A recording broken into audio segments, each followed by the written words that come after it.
Hi there.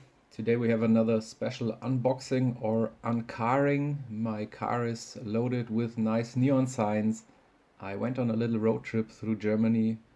And this is the whole route that I drove. So on the first day I went up here to Cologne to meet a friend who collects neon, and he collects older sheet metal letters with neon and things like that. And he had stored some signs for me. When I find a nice sign to buy in this area, I ask one of my friends up there to pick it up and keep it for me until I visit again because they are really difficult to ship. So from Cologne, I went on to go to Wuppertal to see the city and ride their famous and pretty unique suspended train. They have this suspended tram for public transportation. It's 120 years old this year, and it goes partly over the Wupper River and partly over the city streets. That was really cool.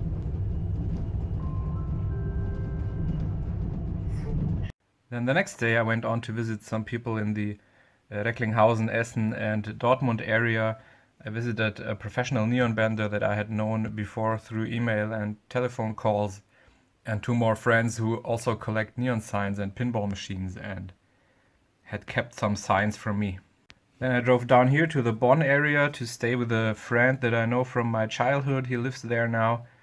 And then on the third day I went back down here and over to Erlangen near Nuremberg to pick up the last signs and then back down home. So the total trip was around 1300 kilometers or 800 miles.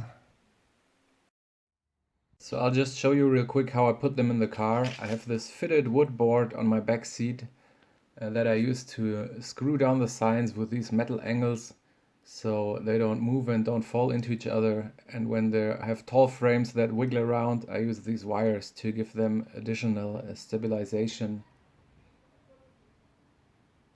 So there's a bunch of signs on the back seat. Then there is four more in the trunk. One is in that box and one is below the trunk floor. And some more neon stuff on the passenger seat. So now I'm going to pull it all out of the car, put it on the workshop floor, try to power as many signs up as work, and then take you through each one of them and say a few words about each one. Do you think this view was worth the long trip? Well, I think it was well worth it.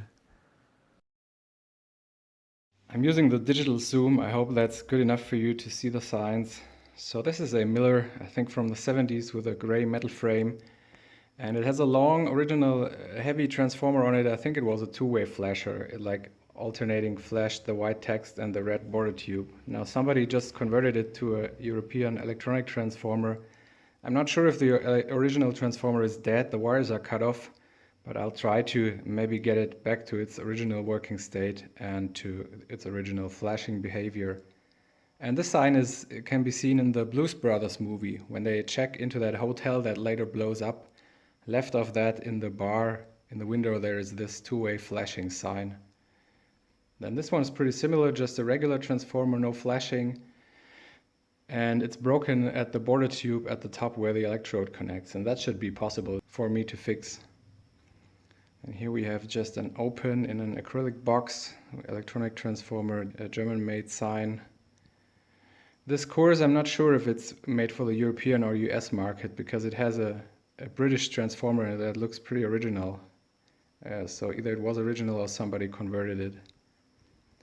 Then this Mickey Mouse, I just had to have this one. In the 90s there were several like no branded signs like a diner with a rocket, 5 cents a dance, 50s drive-in, things like that. And they also had Mickey Mouse and also have Fred Flintstone. I guess they were not licensed in any way by Disney. The company just made them, and they usually had an Eggtown a core and coil transformer. They also made them with 240-volt Eggtown transformer for the European market. Then the Keystone beer, also a gray frame, so I guess also maybe from the 70s. I can't say much about this one. Then a Sweet Miller with a clover leaf. Warstein is a German beer, and more known is the long version of this box that is 3 feet long, 1.2 meters long, with double stroke letters, which looks really, really nicely bent. And this is the small brother of it. Then this is a course that was made for the European market. It's from Everbright, Ireland, with a 230 volt Evertron transformer on the back. That sign looks pretty new also. This one I also like. Somebody cut off the window bumpers around this and hung it on a wall, and I guess wanted it to be flat, so I'll see how I can replicate that. And here we have Lavazza, which is an Italian coffee maker. And these two down here are made by A&S, American Neons, a German company that produced in Germany and the USA. And these were given to suppliers of light advertising that didn't make neon themselves, or resellers, so just as sales samples. And I also got this from a distributor for light advertising that distributed A&S stuff. So this is a color palette with all the standard colors they decided to stock at A&S. And then this one means like all about neon, or everything around neon, just to show how a neon sign can look in an acrylic box and with nice colored glass. All those 4 colors are colored filter glass from Italy. So that's it for the neon tour. I hope you enjoyed watching this video. If you liked it, please subscribe to the channel to stay updated, and I hope to see you again soon. Bye then.